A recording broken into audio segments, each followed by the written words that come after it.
Carlos. ¿Lo pueden agrandar un poquito? Ahí está. Gracias. Una mirada aquí para que te tomen con tu primera. Ahí está.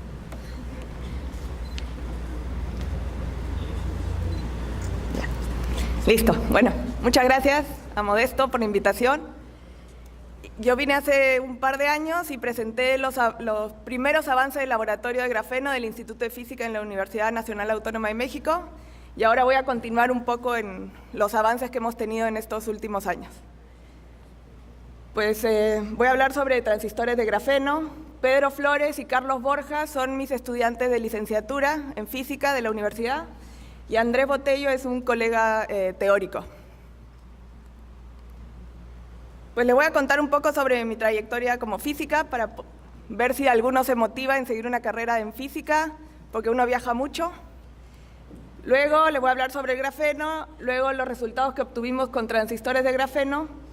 Nos estamos yendo a la síntesis de otros materiales bidimensionales y bueno, y el trabajo a futuro que nos queda por hacer. Bueno, mi trayectoria empezó en el 99, la licenciatura en física la hice en la Universidad Católica, de acá de Lima. El doctorado lo hice en el Centro Atómico Bariloche, en Argentina. Hice 4 postdocs, 2 en Francia y 1 en España y otro en Cuernavaca, en México. Y a partir del octubre del 2015 soy investigadora asociada en el Instituto de Física de la UNAM en la Ciudad de México. Pues ya me imagino que todos saben lo que es el grafeno, pero si no, le voy a hacer un pequeño resumen. El grafeno es un material bidimensional de átomos de carbono estructurados en una malla hexagonal hueca, como un panal de abeja. Si tenemos grafito, que son estas capas de carbonos estructurados de manera hexagonal, pero bastantes planos, y solamente separamos un solo plano de átomos de carbono, entonces lo que obtenemos es grafeno. Luego, este es un alótropo del carbono, al igual que los fullerenos, los nanotubos de carbono, el diamante, el grafito, bueno, y el grafeno, ¿no? Se descubrió por primera vez experimentalmente en el 2004 por estos 2 investigadores rusos que trabajan en Manchester, en Inglaterra, Andrei Heim y Konstantin Novoselov, usando una cinta scotch para separar las capas de grafito de grafito en polvo, hasta obtener una sola capa de átomos de carbono. Por esto obtuvieron en el 2010 Premio Nobel de Física no por obtener el grafeno, sino por los experimentos que obtuvieron con el grafeno. Otra cosa interesante es que Heim, que es este personaje mayor, en el 2002 ganó el Ig Nobel. No sé si saben lo que es el Ig Nobel. Bueno, el Ig Nobel es la parodia de los premios Nobel. Es decir, son premios para los experimentos que primero te hacen reír y luego te hacen pensar. Y lo ganó por levitar una rana con imanes. Es la única persona en el mundo que tiene un Ig Nobel y un Nobel, de verdad. Entonces, hay que reírse un poco de la física porque eso va a obtener cosas interesantes, además de graciosas. ¿Por qué el grafeno se está tan estudiado? A partir del 2004, que se descubrió, empezaron a salir 3, 4 publicaciones. En el 2014 hubo un pico de 14.000 publicaciones que mencionaban a grafeno en las revistas científicas. Entonces, ¿por qué es tan interesante? Pues es un buen conductor eléctrico y térmico, es más conductor que el cobre, es muy ligero. Acuérdense, estamos hablando de una lámina de átomos de carbono. No 2, no 3, no nanómetros, sino una capa de átomos. Es extremadamente duro. Obviamente tenemos que comparar la dureza del grafeno con una capa el mismo espesor de acero, y ahí gana el grafeno. Es flexible y elástico, a pesar de ser muy duro, es flexible y elástico, y es transparente, que eso sirve para las propiedades optoelectrónicas, para celdas solares y otro tipo de cosas. Las técnicas de síntesis hay varias. Están las técnicas que son top-down, que son de arriba para abajo, o de abajo para arriba. Las técnicas de arriba para abajo, en esas técnicas se encuentran la técnica del Scotch tape, que les mencioné antes, la reducción del óxido de grafito por técnicas de exfoliación líquida, la exfoliación del grafito, también por técnicas exfoliación líquida, perdón, y las técnicas de abajo para arriba son la de crecimiento epitaxial de grafeno sobre carburo de silicio, que lo que se hace es con presión y temperatura controladas, se calienta hasta 1500 grados centígrados más o menos el wafer de carburo de silicio, se desorben las primeras capas de silicio y queda una capa de grafeno en la superficie. Y la que les voy a comentar hoy día, que es en la que se trabaja en el Instituto de Física, es depósito químico de vapor. Este es el laboratorio que se empezó de cero en enero del 2016 y empezó a funcionar y obtuvimos grafeno a partir de enero del 2017. Entonces, bueno, acá a veces nos toca tener un poco de ideas low cost, ya que un controlador de flujos de gases automatizado costaba $20,000 y para todo el proyecto me dieron $30,000. Entonces, mis estudiantes lo que hicieron fue con Arduinos hacer un controlador de flujos de menos de $50. Entonces, a veces uno dice, no se puede porque no hay dinero. Ahí toca hacer mucho la imaginación y pues creatividad, mucha creatividad. Entonces, la síntesis de grafeno por CVD sobre cobre consiste en meter una lámina de cobre muy delgadita al horno, a este horno, la ponemos en el medio y la calentamos a entre 1000 y 1050 grados centígrados. En ese momento el óxido con el que vino el cobre se va a evaporar y después hacemos pasar una mezcla de metano con hidrógeno. El metano, cerca a este cobre que va a ser usado como catalizador, se va a separar y solamente van a quedar los átomos de carbono en la superficie del cobre, donde se van a empezar a formar esta estructura hexagonal hueca que es del grafeno. Entonces, si dejamos más tiempo, estas pequeñas islas que se forman a partir de los defectos en el cobre van a empezar a crecer y van a coalescer entre ellas y así vamos a obtener una monocapa grande de grafeno. En el laboratorio podemos obtener hasta 4 por 4 centímetros cuadrados de grafeno. Hay otros lugares, en Samsung, por ejemplo, están haciendo ya 70 centímetros por 70 centímetros, una lámina mucho más grande, ¿no? Lo bueno del proceso de CVD es que podemos transferir el grafeno, que estaba sobre el cobre, a otro sustrato. Si queremos medir propiedades electrónicas del grafeno y lo ponemos sobre el cobre, acuérdense, es un átomo de espesor. Entonces lo que vamos a medir son las propiedades del cobre más el grafeno. Y el grafeno no le va a hacer mucho, no le va a cambiar mucho las propiedades al cobre. Entonces tenemos que pasarlo a un sustrato aislante, como óxido de silicio, óxido de titanio, óxido de zinc, vidrio, cuarzo. Entonces para pasarlo lo que hacemos es ponerle una gota de resina encima, nos comemos el cobre con un ácido, y después lo que hacemos es pescar nuestro grafeno que está flotando en el agua con un sustrato que querramos, ¿no? En este caso normalmente se usa óxido de silicio, en nuestro caso hemos usado óxido de titanio, óxido de silicio, óxido de zinc y vidrio.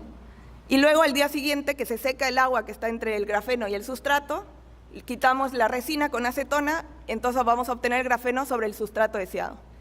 Este sustrato también puede ser un circuito.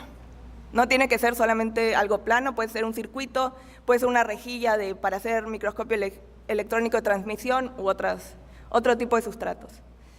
Este es un espectro Raman de grafeno sobre cobre, para que sepamos que tenemos una monocapa de grafeno y no 2, 3, 4, 5. Lo que tenemos que tener es un pico 2D bastante simétrico y mayor que el pico G.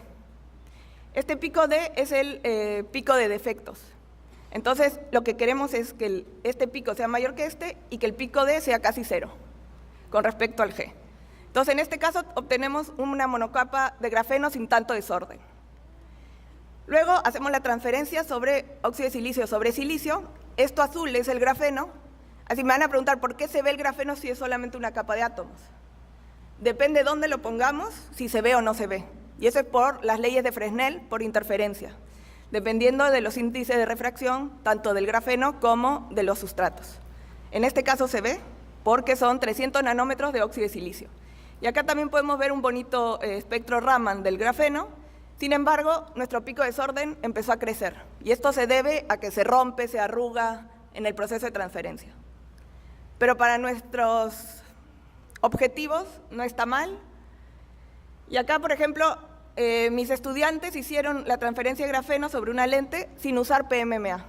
El PMMA yo lo uso porque si no se me rompe el grafeno.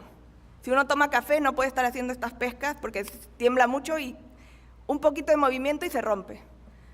Entonces, pero no sé si lo pueden ver, está acá lo marqué. Pues espero que lo puedan ver porque sobre este sustrato normalmente no se debería ver, pero lo que se ve son las dobleces del grafeno.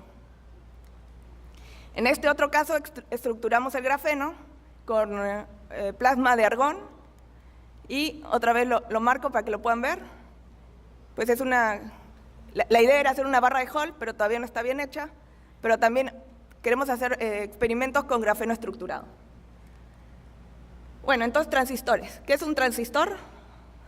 Para los físicos, porque yo también estoy entrando en un tema que no era mío, entonces me tuve que preguntar desde el comienzo qué es un transistor. Uy, perdón. Gracias. Un transistor es un dispositivo electrónico que controla una corriente mediante una tensión aplicada en la compuerta del dispositivo. Este es un transistor normal que usa al silicio dopado como el canal de los electrones. En nuestro caso, lo que vamos a usar es a un transistor de efecto de campo, le vamos a poner grafeno entre los dos electrodos, ya que el grafeno tiene mucha movilidad electrónica. Entonces lo que queremos es que, pues, usar las propiedades del dieléctrico, pero que sea mucho más rápida la velocidad del dispositivo. Entonces, ¿por qué usar grafeno en un FET?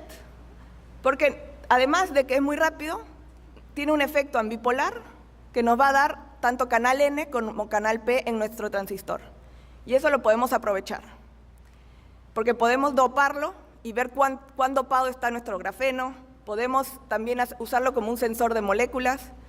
Nosotros vamos a hacer esta gráfica, que bueno, acá está conductividad, pero vamos a medir resistividad sobre el backgate, el voltaje de gate, de compuerta, y vamos a simularlo con este modelo bastante simple. Entonces, ¿para qué queremos hacer esto? Otra cosa que podemos usar, con la que podemos aprovechar el grafeno es porque amplifica la señal de algunas moléculas en la espectroscopía Raman. Entonces, si queremos hacer sensores de moléculas, podemos aprovechar esta propiedad porque si ponemos muy poca dosis de moléculas, el grafeno va a amplificar la señal. Y con esto podemos hacer un sensor de bajas dosis. Acá podemos ver que es sobre óxido de silicio sin grafeno, tenemos muy poca señal, y cuando le ponemos grafeno, la señal de, esta creo que es rodamina, aumenta bastante. Okay, gracias. Entonces, lo que estudiamos además fue grafeno sobre óxido de titanio, porque podemos observar el efecto de bipolaridad para bajos voltajes de compuerta. Y la idea es hacer sensores de moléculas en un futuro. Bueno, esta es la ecuación que a partir de la resistencia podemos sacar la movilidad y la densidad de electrónica. Este es nuestro diseño del GFET. Esta es una montura hecha en impresora 3D, otra idea low cost, ya que comprar una de estas costaba $1000. Y este es el circuito del GFET. Esto es cómo se hizo la adquisición de datos, con una fuente de voltaje, un source meter unit y con una interfaz LabVIEW. Y estos son nuestros resultados. Esta es resistencia versus, lo anterior era resistividad, no conductividad. Resistencia versus backgate, voltaje de compuerta, y a partir de esto podemos obtener la movilidad, que sería esta, acá está. La movilidad sería de 305 centímetros cuadrados por volt segundo. Uno espera llegar hasta 1000 para que esté bueno, pero esto es un dispositivo de micrómetros. no de nanómetros. Uno llega a 1000 cuando se trata de nanómetros en sala limpia, a presiones mucho menores y a temperaturas casi cero. Nosotros trabajamos a presión atmosférica, temperatura ambiente, nuestro transistor es de micrómetros de ancho, y la sala limpia en nuestro laboratorio no existe. A veces entran alacranes, una vez entró un ratón, así que de limpio no tenemos mucho, por lo cual estamos contentos con nuestro resultado. Y bueno, ese es el resultado para poder usarlo para los sensores de moléculas que vamos a hacer en el futuro. Y después ahora lo que estamos haciendo con nuestro horno CVD, cambiando solamente el tubo de cuarzo que tenemos, es hacer otros materiales 2D. En ese caso estamos usando MOS2 y WS2, que es disulfuro de molibdeno y disulfuro de tungsteno. Estos son los primeros resultados que obtuvimos con la síntesis de disulfuro de molibdeno. Y bueno, no se ve bien, pero hay unos triangulitos, y los triangulitos que casi no se ven, esos son de una monocapa de átomos. Entonces, eso es lo que queremos buscar, y después con un equipo de litografía que estamos haciendo, también low cost, vamos a ponerle en los electrodos para poder hacer transistores con disulfuro de molibdeno sobre grafeno, o hacerlo intercalado, hacer heteroestructuras. El trabajo a futuro es pues, mejorar la síntesis y transferencia de grafeno con nuevas recetas, diferentes gases, otros metales catalizadores, fabricar y caracterizar los GFETs para usarlos como sensores de moléculas, sintetizar estos materiales MOS2 y WS2 y fabricar materiales heteroestructurados a partir de los materiales 2D, es decir, MOS2, grafeno, WS2 y así, ¿no? Hacer un material 3D a partir de materiales bidimensionales. También ahora con la San Marcos estamos haciendo una colaboración para hacer un laboratorio de síntesis de grafeno, entonces pues, también está interesante de traerlo un poco esta parte acá al Perú.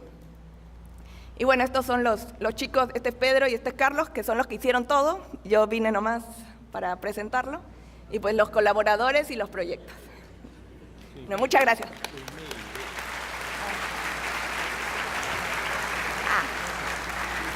Bueno, mi mail está en la página, por si quieren, es cercovic@fisicaunam.mx, perdón.